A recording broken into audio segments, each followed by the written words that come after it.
Talk a little bit, Robert, about your slide here on your identity model, and specifically, I think, as it relates to scale. You know, you need scale on the internet today, much more so with third-party cookies going away, which I'll talk about in a little bit. But this is a great slide that looks at, you know, identity as the hub. What are the elements that inform that identity?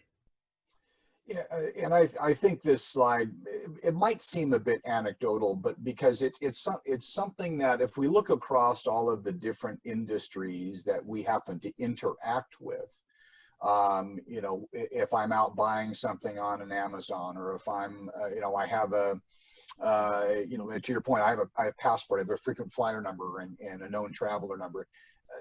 I have different presences, I guess, would be forms of presence in my different digital identities that are out there. And the problem is, and I think we often see, and certainly I know quite a few people who react to, kind of got to remember my username and password and get in, and you know, what do I, sort of all of this sort of blockchain of information that I have to sort of remember.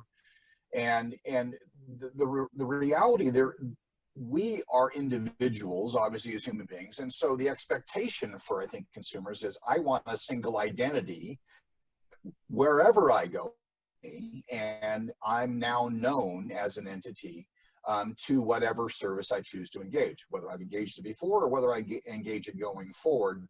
And in particular, the industries that I choose to do, whether my personal business in or my executive business in. So that's good and that's bad in that, well, who's going to manage information? Yeah. Where is there risk in that, where now everybody sees me across everything? So there's a balance that has to be struck, but it nevertheless needs to be done, because at the end of the day, we as consumers expect personalized services and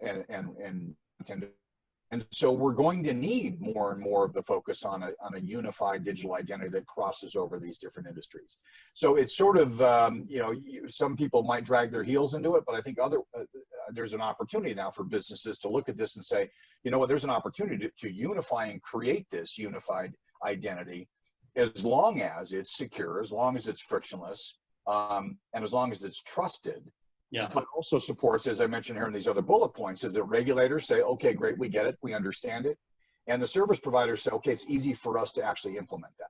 So there's a challenge, no question, but it's a path and a direction that at the end of the day, we have to unify this to make it more simplified and much more personalized as we go forward, because that's the expectation of a consumer who's going to be touching it.